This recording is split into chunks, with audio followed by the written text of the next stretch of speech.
மாறினதா? ஆண்டவராக இயேசு கிறிஸ்து நாமத்தினால உங்களை வரவேற்கிறேன். ஒரு விஷயத்தை ஞாபகப்படுத்தணும். நமக்கு தெரியும் தேவன் கொடுத்த வாக்குத்தத்தங்கள் எல்லாம் இருக்கிறது. தேவனுடைய வாக்குத்தத்தங்களை எடுத்து எடுத்து வைத்திருக்கிறோம். அதெல்லாம் இருக்கு. ஆனாலும் அப்பப்ப அதை மறந்துடுறோம். வாக்குத்தத்தம் இருக்கும். ஆனா சூழ்நிலை அந்த வாக்குத்தத்துக்கும் அதுக்கும் சம்மந்தமே இல்லாத மாதிரி இருக்கும். ஆனா கர்த்தர் சொல்லுவா, நான் உனக்கு செய்வேன், உனக்கு நான் செஞ்சு கொடுப்பேன், நீ அதை செஞ்சிருவ, அதை நீ முடிச்சிருவ. கர்த்தர் பேசிட்டே இருப்பார். ஆனா வாக்குத்தத்தங்கள் அப்படியே இருக்கும். சூழ்நிலை இன்னும் வேர்ட்ஸா போயிட்டு இருக்கும். ஆனாலும் எல்லாவற்றிற்கும் மேற்பட்டது என்னுடைய வார்த்தை.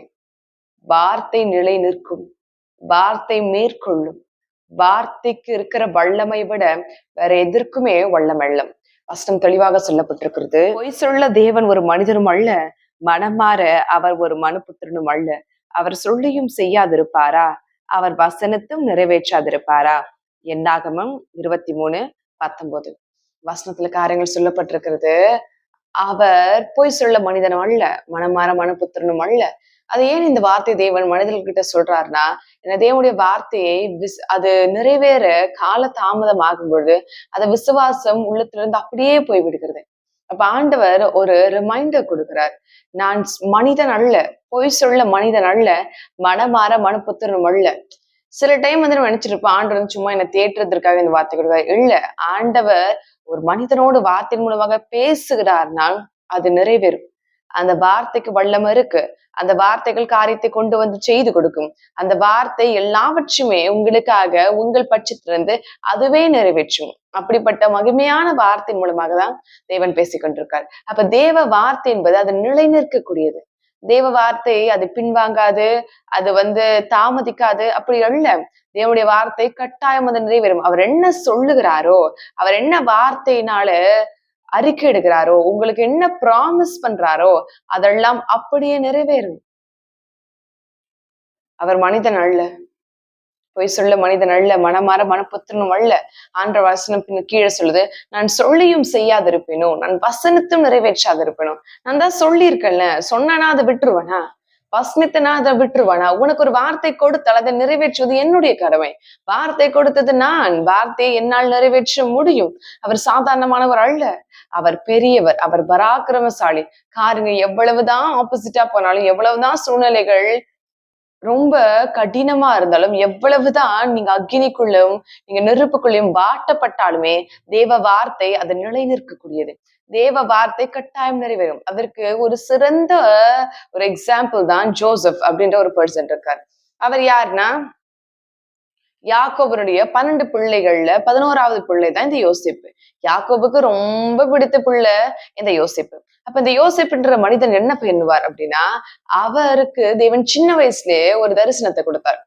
இவருடைய அரிக்கட்டெல்லாம் நிமிர்ந்து இருக்கிற மாதிரி, இவருடைய சகோதரருடைய அரிக்கட்டுகள் இவருக்கு தலைவணங்கி இருக்கிற மாதிரி, இவர் மாத்திரம் உயர்ந்திருக்கிற மாதிரி, இவருடைய தகப்பன் இவருடைய சகோதரர் எல்லாம் இவர்களுக்கு தலைவணங்கி இருக்கிற மாதிரி ஒரு சொப்பனத்தை ஆண்டவருக்கு சின்ன வயசுல, எப்போ ரொம்ப அப்பா கூட ஜாலியா ஜஸ்ட் அவர் சொல்ற வேலையை மட்டும் செய்துட்டு அந்த மாதிரி இருக்கிற சின்ன வயசுலயே அந்த தரிசனத்தை ஆண்டவர் கொடுத்துட்டார்.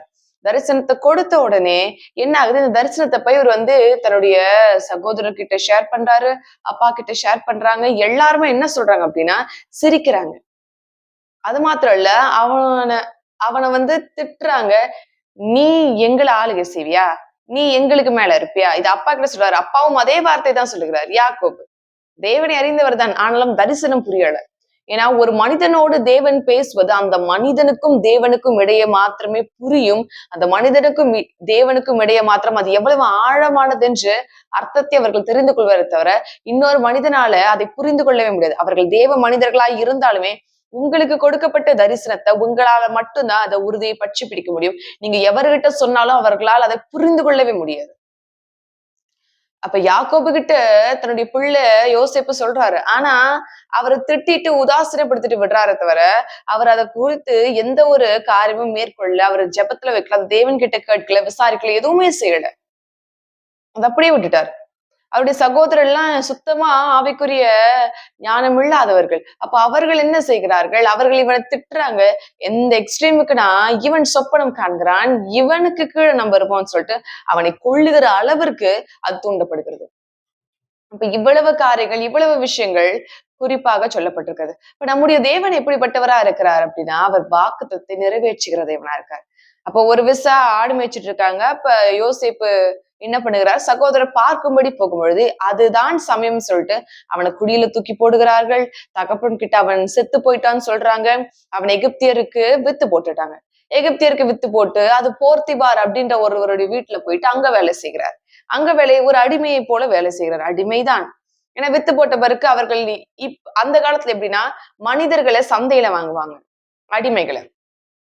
இப்ப இருக்கிற சந்தை இந்த மாதிரி இப்போ எப்படி சொல்றது, இந்த ஆடு மாடெல்லாம் இருக்குல்ல, அதுல அதற்குன்னு சந்தை இருக்கும். அதை ஏலம் கேட்டு வாங்குவாங்க. அவங்க சொல்லுவாங்க, இந்த ஆடு இவ்வளவு வெயிட் இருக்குங்க, இது இத்தனை கிலோ இருக்கு, இது இவ்வளவு வரும், இது இவ்வளவு வரும்னு சொல்லிட்டு அதை பத்தி சொல்லிட்டு அதை ஏலம் கேட்பாங்க. இந்த மாதிரி அனிமல்ஸ் ஏலம் கேட்பாங்க. அதுக்கப்புறம் இந்த மாதிரி கிரெயின்ஸ், தானியங்கள் இதெல்லாமே ஏலத்திற்கு விடுவார்கள் அல்லவா. அதை போல அந்த காலத்துல மனிதர்களை ஏலத்திற்கு விடுவாங்க. எப்படின்னா அதை எடுத்துட்டு போய் அதற்குன்னு ஒரு சந்தை, அடிமை சந்தைன்னு ஒரு சந்தை இருக்கும். அப்ப சந்தையில போயிட்டு வைத்து, இந்த அடிமை பாருங்களேன், இவன் இவ்வளவு பராக்கிரமசாலியா இருக்கான், இவ்வளவு பலமா இருக்கான், இவன் பாருங்க எவ்வளவு அவன் ஸ்ட்ராங்கா இருக்கான், இவன் உங்களுக்கு இந்த வேலை செஞ்சு கொடுப்பான், வீட்டுல இந்த வேலையை பார்த்துப்பான், இதை செஞ்சுப்பான், இவனை வாங்கிக்கோங்க, இவ்வளவு கொடுத்து இவனை வாங்கிக்கோங்கன்னு சொல்லிட்டு அந்த மாதிரி சந்தைகள் இருக்கும். அப்ப அதுல அவர் போர்த்திபார் வீட்டிற்கு எடுத்துக்கொள்ளப்படுகிறார்.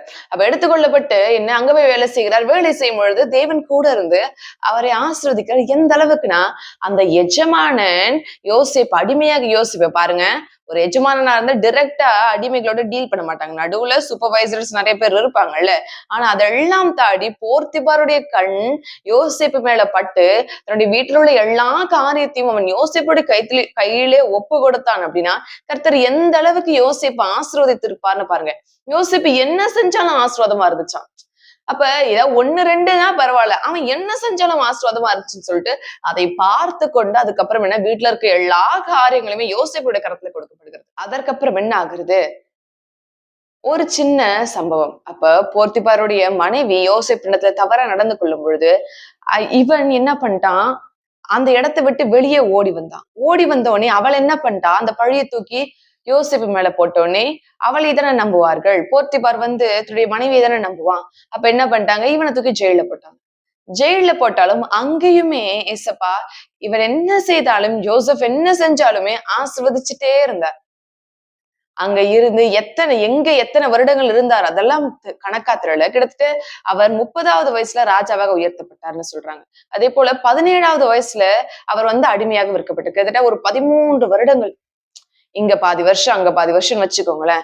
அப்போ அவர் அங்க இருக்கிறார், அவர் வேலை செய்கிறார், ஆண்டவர் ஆசீர்வதிக்கிறார், உயர்த்தப்படுகிறார், அங்க துருத்தப்படுகிறார், ஜெயிலுக்கு போடப்படுகிறார். அப்ப ஆண்டுடைய வாக்குத்தத்தம் என்ன, உன்னுடைய சகோதரர்கள் உனக்கு தலைவணங்கி இருப்பார்கள், உன்னுடைய தகப்பன் கூட உனக்கு தலைவணங்கி இருப்பார். இதுதான் வாக்குத்தத்தம். ஆனா இவரோட சிச்சுவேஷன் கம்ப்ளீட் ஆப்போசிட்டா போகுது. அப்படியே வேர்ல்ட்ஸா போய்கிட்டே இருக்கு. சரி அடிமையாக வித்தப்பட்டு சரி அங்க கொஞ்சம் உயர்வு, இப்போ கொஞ்சம் அவர் மூச்சு விட்டு தேவன் ஒருவேளை இதுல இருந்து ஏதாவது செய்வான்னு அவர் நினைச்சிட்டு இருக்கும் பொழுது இன்னும் கடினமான சிச்சுவேஷன். ஜெயில தூக்கி போட்டுறாங்க. ஜெயில தூக்கி போட்டு அங்க பாருங்க, ஜெயில இருந்து தேவனுடைய வாக்குத்தத்தத்துக்கும் அவர் கொடுத்த தரிசனத்திற்கும் இவர் எங்க இருக்காரு, ஜெயில இருக்காரு, ஒட்டவே இல்லை, சம்பந்தமே இல்லை. ஆனா அந்த ஜெயில இருந்து ஆண்டவர் ஒரே நாள்ல ஒட்டுமொத்த எகிப்திற்கும் அதிபதியாய் மாற்றினார். ஆண்டுடைய வழிகள் அதிசயமானவைகள், ஆண்டுடைய வழிகள் வித்தியாசமானவைகள், ஆண்டுடைய வழிகள் அது நம்மால் யோசித்து கூட பார்க்க முடியாது. இப்படியெல்லாம் கொண்டு போவாரா, இதெல்லாம் வழி இருக்கா, வழிகள் இப்படியெல்லாம் இருக்கா, அப்படியெல்லாம் அவர்கள் யோசிக்கின்ற அளவிற்கு தேவன் வித்தியாசமாய் அவர்களை கூட்டிக் கொண்டு சென்றார். அப்ப நல்லா நீங்கள் கணக்கு பாருங்களேன்.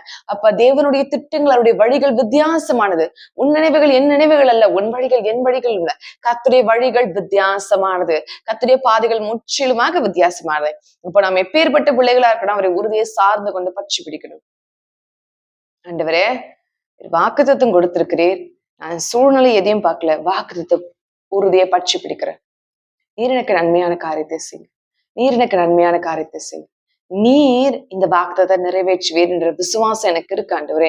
இவ்வளவு நாள் தளர்ந்து போயிருந்தேன், ஆனா இந்த வார்த்தைக்கு அப்புறம் நான் விசுவாசிக்கிறேன் ஆண்டவரே, நீர் கட்டாயம் எனக்கு நிறைவேற்றுவீர், நான் உங்க நம்புற உங்க சார்ந்து கொண்டிருக்கிறேன், எனக்கு நன்மையான காரியத்தை செய்யுங்க, வாக்குத்தத்தங்கள் சீக்கிரம் நடைபெறட்டும்னு அவரை நோக்கி நம்ம கெஞ்சி கேட்கலாம். கர்த்தர் நமக்கு அந்த விசுவாசத்தை கொடுப்பார். ஏன்னா ரொம்ப நேரம் காத்திருக்கும் பொழுது இருதயம் இளைத்து போயிடும், சோர்வு வந்துடும், அந்த காரியத்து மேல நாட்டமே இருக்காது, மனசே ஒண்ணும் இல்லாம போயிடும். ஆனா கர்த்தர் சொல்லுகிறார், இல்ல நான் நிறைவேற்றுவேன். வாக்குத்தத்தம் கொடுத்தால் நான் நிறைவேற்றுவேன். இதைத்தான் தேவன் சொல்லுகிறார். ஒரு சான்றோனுக்கு ஜெபிக்கலாம், தேவன் நமக்கு நன்மையான காரியத்தை கொடுப்பார். மகா பரிசுத்தரே உமக்கு ஸ்தோத்திரம் ஆண்டவரே. நான் ஆராதிக்கும் என் தேவனே உமக்கு ஸ்தோத்திரம் ஆண்டவரே. இயேசப்பா, வாக்குரைத்த தேவன் நீர், வாக்குமாறா தேவனா இருக்கிறீர் ஆண்டவரே. உடைய ஜனங்களை நீர் ஆசீர்வதியும் ஆண்டவரே. அப்பா, நீர் சொன்ன வாக்குத்தத்தங்கள் நடைபெறட்டும் ஆண்டவரே. அந்த வாக்குத்தத்தை நிறைவேற்றி கொடுங்க சுவாமி. ஆண்டவரே, இனியும் தாமதம் வேண்டாம். காரியத்தை மாற்றும், சூழ்நிலை மாற்றும், மகிமையான காரியத்தை கொடும், வல்லமையான காரியத்தை கொடும், சத்துவத்தினால் பெருகப்படும். என் மீட்பராகிய என் தேவனே உமக்கு ஸ்தோத்திரம், ஆவியான என் தேவனே உமக்கு ஸ்தோத்திரம், சர்வ வல்லமையுள்ள என் தேவனே உமக்கு நன்றி செலுத்துகிறேன் ஆண்டவரே. நீங்க நிரப்புங்க, நீர் ஆசீர்வதிங்க. உடைய கர்மம் அபிஷேகம் எப்பொழுதும் இருக்கட்டும். மகிமையான காரியத்தை கொடுத்து நிறைவேற்ற போறவைக்காக உமக்கு கோடி கோடி ஸ்தோத்திரம் ஆண்டவரே. அப்பா, நீரே பெரிய காரியத்தை செய்யுங்க, நீரே பலமான காரியத்தை செய்யுங்க, நீரே சத்துவத்தினால் பெருக பண்ணுங்க ஆண்டவரே. மகா பரிசுத்த தேவனே, நீர் செய்ய போகிற எல்லாவற்றுக்கும் உமக்கு நன்றி செலுத்துகிறேன். இதோ வார்த்தை மகா தீவிரமாய் செயல்பட கடவுது. உம்முடைய வார்த்தை நீர் நிறைவேற்ற போறமைக்காக உமக்கு நன்றி சுவாமி. அப்பா, இயேசு கிறிஸ்துவின் நாமத்தினாலே ஜெபிக்கிறேன். ஜெபம் கேளும் ஜீவன் நல்ல பிதாவே. அமேன், அமேன், அமேன்.